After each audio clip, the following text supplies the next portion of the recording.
Hi, everyone. This is the acyuta-bhava from Nightlight Astrology, and today I'm hanging out with my friend Cat from the creativeintrovert.com.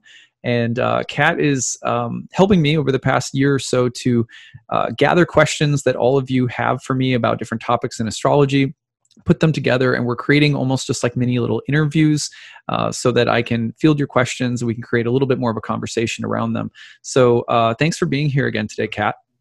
You're welcome. And this is going to be a topic, predictive techniques, basically. And this is one that I think when I was personally first getting into astrology, I didn't really want to look at because I was like, I think it was okay. It was acceptable for me to see astrology purely psychologically and as like this static thing. But ultimately realizing that there was much more, and the prediction side of it was really intriguing and helpful. And I've told you before, but for other people, like if they haven't heard your interview on the Astrology podcast with Chris Brennan about using astrology predictively, like definitely check that out. It's really fascinating. Maybe we can link. Maybe we can link people in the YouTube comments section. Well, we can link people to that interview because it was a memorable one. Yeah, for sure. So I thought you could just start by telling us a little bit about some of the different, just a very brief overview of some of the different predictive techniques that you might use in astrology. Sure. Well, you can almost think of the birth chart like like a garden, and when you're born, you have the basic outline of which fruits are growing in which areas of your life, and which there's going to be a really amazing set of flowers over here and this kind of fruit over there. And it's just kind of giving you a lay of the land. It's not exhaustive. It's not meant to capture every detail of your life. It's a symbolic picture of some of the most important or prominent elements of your karma or your fate or destiny. But it's like a field of activities, just like a bird has certain facilities that are part of its nature. And then it has certain parameters it works within called a habitat, or an area in which it's born and can kind of move around and do its thing. So the field of karma is not entirely deterministic. It's setting the parameters within which you're working and defining elements of your fate or destiny. But there's also free will that's interacting, along the way with that field. And this was something that ancient astrologers were, especially in India, were very clear about. And so a timing technique is a way of saying, okay, here's the basic parameters of your karma. Now, when does this type of karma or that type of karma indicated by this or that planet in the birth chart manifest or appear? So timing techniques are all about saying, when does this flower blossom, or when does that tomato plant come up? When is this perennial flower going to reappear? Something like that. So you need a variety of different timing techniques. There's not just one. In ancient astrology, there's a whole bunch of them. Transits, which we use now, which are just the tracking of the planets in the sky and just plugging them back into the birth chart, are one way of seeing how the current conditions are interacting with that field, the definition of that field. But there's many others. Study of time lords, annual perfections, zodiacal releasing, directions, the progressions of the chart, what to speak of other techniques that you can use in concert with the birth chart, like horary, and so forth. So there's a huge amount of different timing techniques. I usually use zodiacal releasing, transits, annual perfections, and progressions, all of those together and not always at the same time. Yeah, it's still a lot. So somebody was actually asking specifically about progressed charts. So maybe just if you can give a brief overview of that. Right. Well, so a progressed chart it's very old. It has its correlates in the Hellenistic tradition, going way back. And the basic idea of a progressed chart is that we're going to symbolically advance all of the planets in the birth chart according to different symbolic measuring sticks. So the most commonly used one is basically going to be at the, for example, if you say, on the day that I was born, here's where the planets were, and that's my birth chart. Where were the planets 10 days after I was born? Or where were they 20 days after I was born? And for each day, you're going to move a year ahead from the moment of birth. So that 10 days after birth is like 10 years old. 20 days after birth is considered to be what it will be like at 20 years old. So you're progressing the chart at basically a day equals a year, which is a correlation with about the rate that the sun travels through the zodiac at 1 degree per day. And then, kind of projecting that onto the solar year so that you have 1 degree equals 1 day equals 1 year, all sort of syncing up. So then you have, like I said, 10 days after you were born, where were the planets? That's what your birth chart, that's how it's progressing, or how a certain level of karmic development is taking place 10 days after you were born. So that's probably one of the most popular techniques, but there are other symbolic forms of progression that people use. Yeah, and I think the symbolic part, I don't know if that's like, obviously this everything in astrology has that kind of feeling to it, but that in particular, I think I struggle with progressed charts. I'm not explaining it well enough, but it just feels a bit random is what I mean. Yeah. The idea is, in ancient astrology, is that the ancient astrology is highly mathematical and astronomical, and so but it's not an empirical study of causes. So what you're doing is you're really taking systems that have numerical meaning, or that have numerical and astronomical significance, and you're using those as a symbolic template. So, there's not, I think one of the reasons that we struggle with it is because we're essentially giving this kind of predictive, we're using something predictively, but the means by which the rationale underlying the predictive method is rooted in, say, meaningful intervals or meaningful symbolic, mathematical, and astronomical associations, which are meaningful, and they're rooted in a specific way of seeing the universe and seeing reality. That there's a correlation between a solar day, and a solar year is obvious, right? There's in 1 day we go through 1 degree of the zodiac. In 1 year we go through the full circle. In 1 day the sun goes through the full circle around the earth. In 1 year the earth goes around the full circle of the sun. So those correlations are meaningful both visibly, symbolically, astronomically, and mathematically. So that's why they have relevance as a symbolic form of prediction. But trying to wrap your head around it, when we think about prediction in the modern age, we're looking for a causal mechanism, and it's just not there to be found in astrology for the most part. So it's tricky. Yeah, and I'm just realizing now, it's like saying, it's judging the way the universe is speaking, which is a ridiculous thing for a human to do. It's like saying, why do French people sound like that? Why do German people sound like that? It's just, that's the way the universe is speaking. Yeah, that's brilliant. So yeah, I'm wondering about, okay, just in terms of, like, you mentioned the karmic field or garden at the beginning. Is there a way of figuring out how likely certain things are going to be to bloom or bear fruit?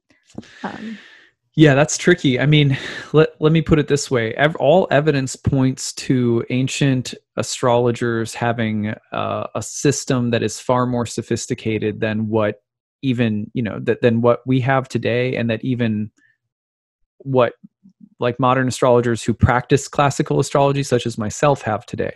In other words, even people who are like, I'm a traditional astrologer, we're sort of neo-traditional astrologers, because we're playing with, like, half the deck of cards that they were playing with.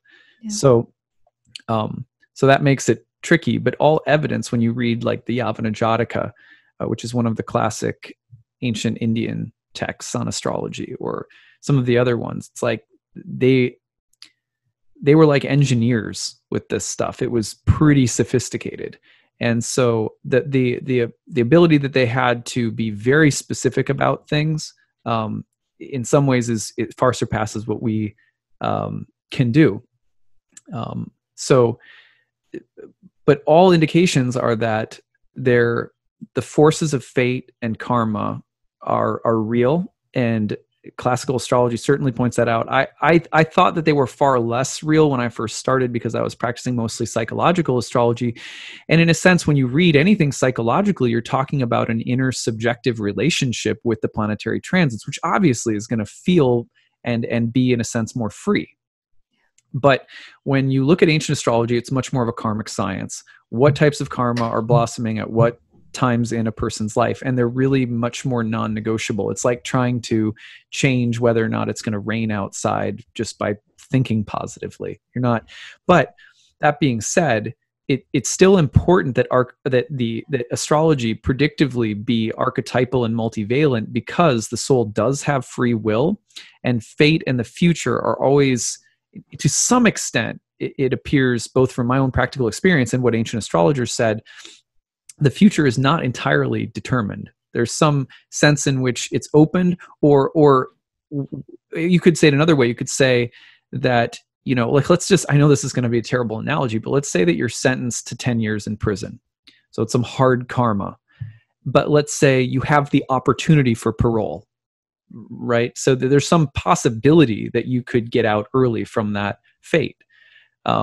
Horrible analogy, but usually people ask this kind of question about difficult stuff, so that's why I think it might be appropriate. But so free will does matter and can alter or change fate, but oftentimes it doesn't change all of it, or it can't change it entirely, or to what extent it can change it is somewhat of a mystery to the person who's reading the chart, which is why we have to keep things multivalent and archetypal in nature. You have to say, this type of theme or energy is coming to this area of your life. It's likely to produce these kinds of themes, tensions, potential issues, or events or results.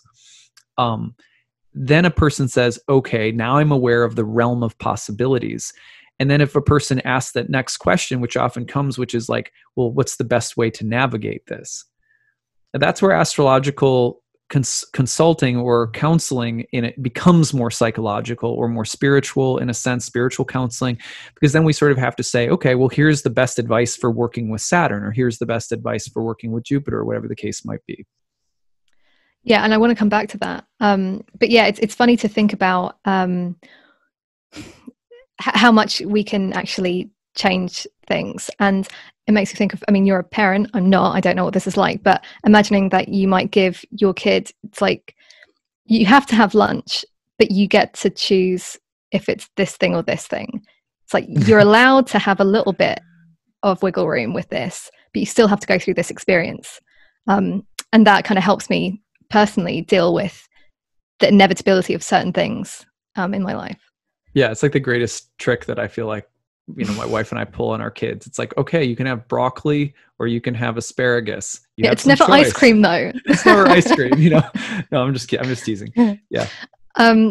So yeah, you mentioned, okay, so like the idea of like working with the planets, and again, I'm just hearing people say this to me, like, this is going to happen in my, this is what the chart looks like. This is what's going to happen. How do I work with this? But I'm also just wondering about my responsibility or my ability as an astrologer to say to somebody, yeah, I can see that this is likely to happen, but what place does anyone, no matter how experienced they are, have to say to a client, here's how to deal with it, here's what to do? Well, and that's a great point, and that is one of the things that led me into traditional astrology, because, boy, how to say this without coming off like really judgmental. I did not feel that I had the expertise and knowledge to tell people what to do with such complex energies and seasons in life. I mean, I barely know why I'm here and what I'm doing and what's right or wrong. And like, I mean, my life is centered on, as a student of Bhakti Yoga, my life is centered on daily prayer, specifically because surrendering my sense of being in control or knowing what's right or wrong, or just, that's the ground of my daily life right now. So to go in with someone and to pretend that I know what they should do or what the best advice is feels just preposterous to me. And I was doing it for a while, trying to do it according to what I heard astrologers say that we should tell people about certain transits or placements or whatever. But I just increasingly had this feeling that that's not really the job of an astrologer. And when I studied ancient astrology, it turns out that that's correct. That wasn't the job of an astrologer. The astrologer is a weather forecaster for karma. The capacity that a person has to counsel another human being in dealing with karma is, in my mind, directly proportional to whether or not they're, walking a spiritual path or having a spiritual lifestyle, and getting just small glimpses of spiritual truths about life. I think that that's rare. And I think that there's, in modern astrology, the thing that troubled me was that a lot of people were giving advice and counseling to people who had no training or background in counseling or therapy, which I think is probably important. And then what to speak of maybe not even having a spiritual practice of any kind that was really stable, or really like truly committed. It'd be like someone saying, let me teach you how to lift weights, and I don't lift weights.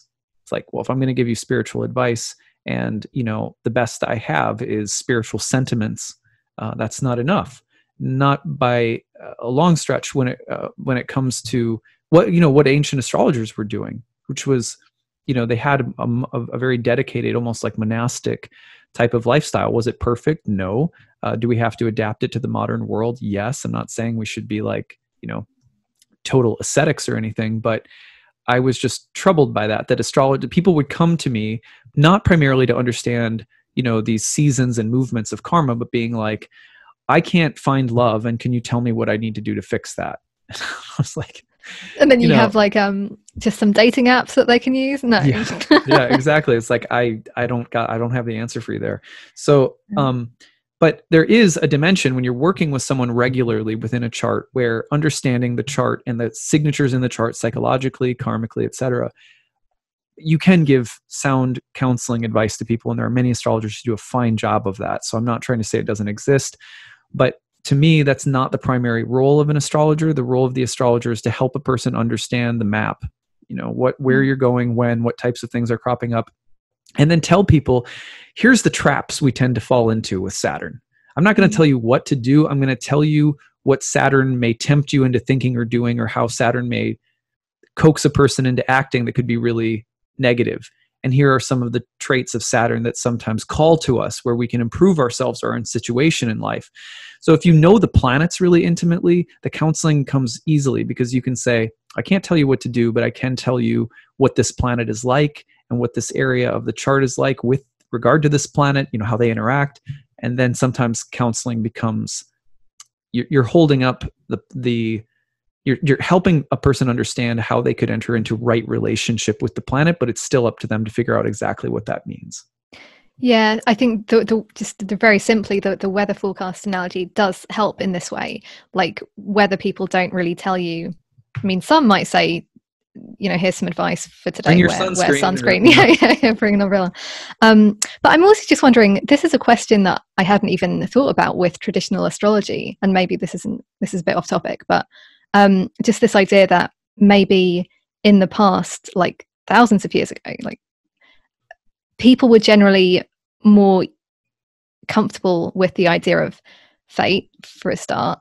And I'm not saying that they would necessarily be a lot more spiritual, but maybe they would be. And so you wouldn't really have to have a lot of these conversations.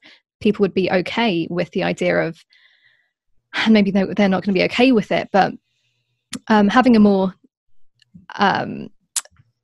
like balanced view of what their life could be, and I guess have lower expectations. So now that we're doing this neo-traditional stuff, it's a really difficult thing, I think, especially if you're a new astrologer and people don't know the perspective that you hold. Whereas with you, people can just watch a bunch of your content and get an idea of it. Yeah, it's tough because there's no like sticker on the astrology website anywhere that says, I tend to believe more strongly in fate, or I tend to think that we're all making it up as we go, or, you kind of have to figure that out by mining the content of a person. If most astrologers are producing content online these days. So, in the ancient world, I think it's really important to remember that the force of fate is, first of all, let's just start with not whether the force of fate is real or not and trying to prove that it is. Let's just start with the fact that it is. And then let's ask ourselves, why would an ancient person have seen the reality of fate more than a modern person? Fate is usually experienced as constraint. That's how people think of it in their head anyway. They think of being constrained by something or having to do something or facing something. But that's not how an ancient person would have thought of fate.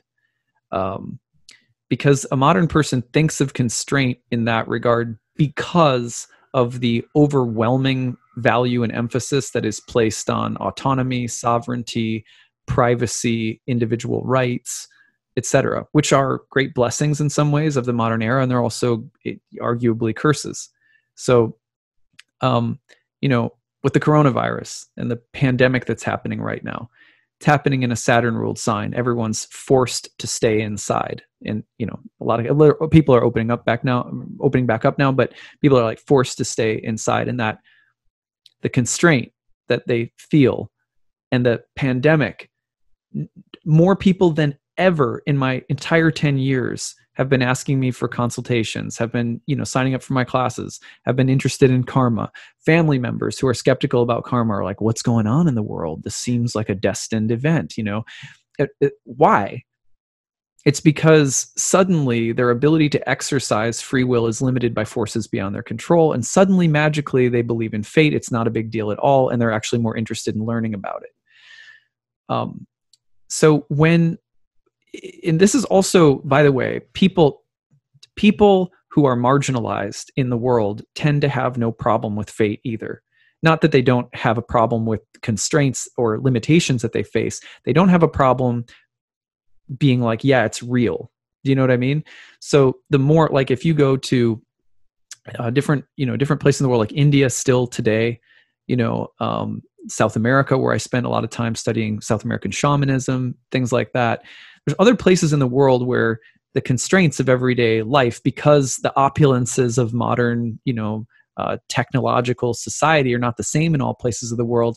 The realization of forces greater than ourselves that are shaping the destiny of individuals, in my experience, is just a little bit more alive and well. I think that but for the ancient world, the other thing is that you have to say, well, why in the ancient world would it have been more obvious? Well, because life expectancy wasn't as long. There's a lot of factors that where a person is faced more directly, intimately, right in your face with death, with corpses, with decomposition of corpses. I know that's kind of gross, but it's the truth, as well as with, just, again, the forces of history or society that are in some ways, not saying this is a good thing, but in the ancient world, there were some elements of society that were much more oppressive to certain groups, like women, or, certainly there's a lot of elements of just the human condition also that were oppressive. So, but they're still here today. That's the point. When we look, for example, over the next 50 years at probably what we're going to face in terms of what's happening with the environment and how we're treating the environment and how it's going to it's going to rain on our parade of feeling like we're really enlightened modern, technocrats or whatever. Like, we're going to get a deluge of effects from the environment that are going to make us realize that the forces of nature are stronger than our attempts to dominate nature. All of those things will probably, there's a way in which we'll come full circle to a more reasonable understanding of the reality of fate. Different people respond to that reality differently. And I'm also thinking about, let's say, in a reading, that's something you have to gauge as well. How is this person going to respond to me telling them? I don't know. Yeah, William Lilly said, deliver their hard fate by degrees. Mm-hmm. And that's a learned thing. I'm lucky and thankful that in my astrology practice, as I was learning to offer forecasts, that I didn't get run out of the room, because you can come on too strong, you can be heavy-handed, you can scare people, there's a lot of responsibility that comes with offering forecasts of this kind, because our job is to uplift, encourage, inspire, heal, bring a person closer to their soul, to God. And so delivering the karmic news or the karmic weather in proportion with what a person can handle, with what will encourage, with what will help them to take more responsibility, more participatory engagement with their own lives and with these planetary energies. It's really tricky, and you have to feel, and you have to ask questions. It has to be a dialogue, and you have to feel where a person is at, and then try to give that that medicine in doses, that are sometimes just drop doses, and sometimes people are ready to hear something more and they want to, and you can tell, and then you can sometimes go a little stronger with whatever you have to say. But yeah, we're also saying this, we're talking about fate, but nobody complains when fate is good. When the winds of fate are in your favor, people like, just give it all, just like, just dump it on me, And also it's less likely to be fate. It's like, I did that. Yeah. And then that's true. The other thing that comes along with it, like, well, that wasn't fate, that was all me, so. Maybe just to wrap up, and if you can't think of one, don't worry, but just, do you have any stories of a moment when you were really awestruck by how predictive astrology could be? I mean, now more than ever, it's confirmed like pretty much several times a week, where I'll hear back from a client about a prediction that was very specific. It didn't used to be that way. So, I mean, probably, dozens of times each year, I get people being like, you predicted my pregnancy down to the month. You predicted I would, change my job, or so stuff like that's like pretty regular for me now. But yeah, like one of the horaries that I'm about to do a demo of that was pretty impressive. I told a story on Chris's podcast about helping a farmer locate a missing bull one time using a chart, which was pretty amazing, being very specific about where it was and so forth. But recently, someone, 6 months before COVID-19 hit and a lot of people lost their jobs, I saw that this person said, "Is my job stable? What do you see for the future of my job?" This was a horary chart, and their job was, the company was Jupiter about to enter its fall, but she was Saturn. So as soon as Jupiter enters its fall, it also moved right into the dignity of Saturn. And so I said, something really dramatic and maybe difficult for your company is going to happen, but somehow it's going to end up benefiting you and maybe even elevating your position. So when COVID-19 hit and they went online, because she was in the online department of the company, the company took a big hit. A lot of people were laid off, but she ended up getting this really big promotion. And it was scary to make that prediction 6 months ago and be like, wow, it looks like something really dramatic is going to happen to your job, but then it could really benefit you. Because that's very specific. It's not just like job change. Yeah. You could feel safe giving something like that, but this was very specific, and it turned out that that's what happened.